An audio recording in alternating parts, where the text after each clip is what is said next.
მართავს თქვენს მწვანე სივრცეს. დღეს ვისაუბრებთ უძრავი ქონების მარკეტინგზე. ჩვენი სტუმარია ლემოჟ ჯგუფის დამფუძნებელი ირინა მელიმონაძე. მოგესალმებით ირინა. მოგესალმები ლევან, მადლობა მოწვევისთვის. ასევე მადლობა. მივესალმები ჩვენს მაყურებელს. პირველი რაც მინდა გკითხო ირინა, ვისაუბროთ ბრენდინგზე. ჩვენ გვაქვს შემთხვევები, როდესაც შეიძლება იყოს ორი კორპუსი ერთი და იგივე უბანში, გვერდ, მაგრამ ერთს აშენებდეს რეპუტაციული ბრენდი და ღირდეს 20-25% უფრო ძვირი კვადრატული მეტრი, ვიდრე გვერდით იგივე ხარისხით შეიძლება და იგივე ზომის ბინა, უფრო იაფი. აი ამაზე მინდა გესაუბრო, როგორ განსაზღვრავს ბრენდინგი, სწორი ბრენდინგი უძრავი ქონების ფასს დეველოპერულ პროექტებში. მადლობა ლევან, ძალიან საინტერესო კითხვაა და ბრენდი აი ესე მხოლოდ ლამაზი ასოების კომბინაცია ამ ფერთა გამა ან კონკრეტული სახელი, რომელიც გვახსოვს, არ არის. ქმნის გამოცდილებას, ხშირად აქვს ახალ ბედამშენებლებს ცდუნება, სადღაც დაზოგონ თითქოს უფრო ჭკვიანურად გააკეთეს, სადღაც დაზოგონ არა მხოლოდ მშენებლობის ხარისხზე და მასალებზე, არამედ თანამშრომლებზე მომსახურება გაწიონ, თქვათ, ერთი თანამშრომლის რაც საბოლოო ჯამში აი იმ ქაოსურ მდგომარეობას ქმნის, რაც მერე ახალ ბედამშენებლებს ალბათ დამეთანხმებიან აქვთ კორპუსის ბოლო ეტაპებისთვის. მომხმარებელი დღეს უკვე აღარ არის მხოლოდ გაკრული აბრიდან ტელეფონის ნომრიდან მოსული, ამას მოძიება სჭირდება, დამუშავება სჭირდება, რაც თითოეულ ადამიანს, ანუ თითოეულ მყიდველს უნდა ქონდეს გააზრებული, რომ რაც უფრო მეტ მაღალ მოთხოვნას ვუყენებ კომპანიას მომსახურებაში თუ ხარისხში, ეს რა თქმა უნდა არის საკმაოდ მაღალ ბიუჯეტური მომსახურება. ირინა, შენ ახსენე ახალბედა დეველოპერები. აი, რა შეიძლება ურჩიოთ ასეთ კომპანიებს, რომლებსაც არ აქვთ ჯერ მყარი ბრენდი და დიდი ნდობა მომხმარებლებში და ისინი იწყებენ პირველ პროექტის მშენებლობას,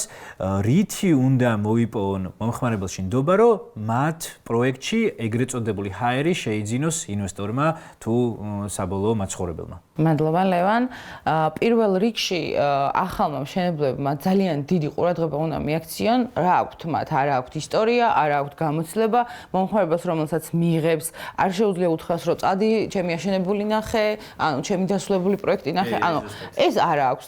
ამიტომ ერთადერთი რაც შეუძლია ქნას, აჩვენოს მომხმარებელს, რამდენად მოწესრიგებული აქვს ახლა ამ ეტაპზე თავისი სამშენებლო ნახაზები, ხელშეკრულება, დანართი, ანუ რამდენად დახვეწილად აწვდის. ამიტომ უნდა დაეხმაროს მაქსიმალურად, რომ არაცნობიერი ნაყიდი კი არ ქონდეს მის მომხმარებელს, არამედ გაცნობიერებულად ქონდეს ნაყიდი. ამისთვის არსებობს რენდერები, ამისთვის არსებობს ვიდეო ანიმაციები და ამაში ჩადოს, რადგან ისტორია არ აქვს, ეს ისტორია უნდა შექმნას ხელოვნურად და აი ამ სიზუსტებით.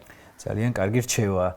მინდა გადავიდეთ ახლა ხელოვნურ ინტელექტზე, იმიტომ რომ ძალიან აქტიურად მიდის გამოყენება ხელოვნური ინტელექტის გაყიდვებში. უფრო მეტად რო ავხსნათ ჩვენს მაყურებელს, როგორ გამოიყენება და რა არის ამის მომავალი, ანუ უფრო მეტად კიდევ გაიზრდება ხელოვნური ინტელექტის წილი უძრავი ქონების გაყიდვებში და რას უნდა ველოდოთ მომავალში? ჩვენ AI-ის თვენახევარში ვასწავლეთ ის, რაც 2 წელიწად ნახევარში ვერ ვასწავლეთ დამწყებ თანამშრომელს და დღეს უკვე წელიწადია თითქმის დანერგილი გვაქვს AI ასისტენტი, ხელოვნური ინტელექტი კონსულტაციის ნაწილში მომხმარებლებთან და მე მიწევს პირადად, რომ უფრო მეტი დატვირთვით ვიმუშაო ინფორმაციაზე, რომ არ გამასწროს, იმიტომ რომ ერთდროულად შეუძლია ამოიღოს სტატისტიკური მონაცემები სტატისტიკის ეროვნული ცენტრიდან.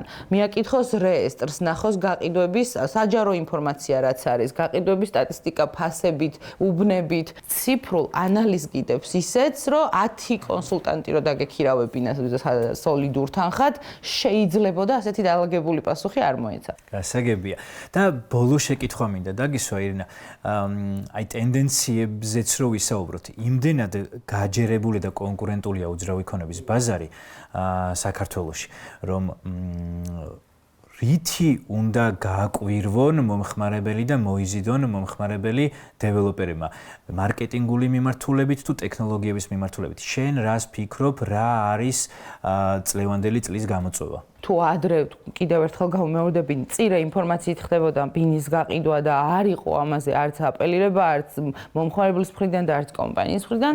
დღეს გაცილებით მაღალ ინფორმაციული უნდა იყოს სამშენებლო კომპანია, რომელიც აპირებს, რომ შევიდეს ბაზარზე, ან უკვე არის ბაზარზე და გაყიდოს.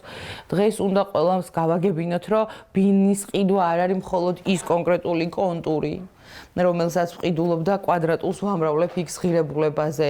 იქ აუცილებელი გახდა უკვე გამოცდილებამ ნახა ძველმა კორპუსებმა, რომ აუცილებელია ინფრასტრუქტურა, უნდა ვიცოდეს სადარბაზოს ზომა, უნდა ვიცოდე მყავს თუ არა ლობი, მაქვს თუ არა ლობი, მყავს თუ არა ვთქვათ ადმინისტრატორი. უბნის ურბანული განვითარება იქნება გამოწვევა და ასეთი პროექტები უკვე მომრავლდა და იქნება კიდევ უფრო მნიშვნელოვანი. ძალიან დიდი მადლობა ირინა, ესეთი საინტერესო და ამომწურავი საუბრისთვის.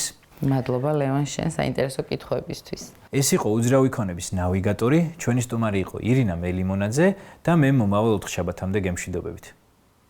რუბრიკის წარმდგენია ბოტანიკა. გამწვანების სრული მომსახურება იურიდიული და ფიზიკური პირებისთვის.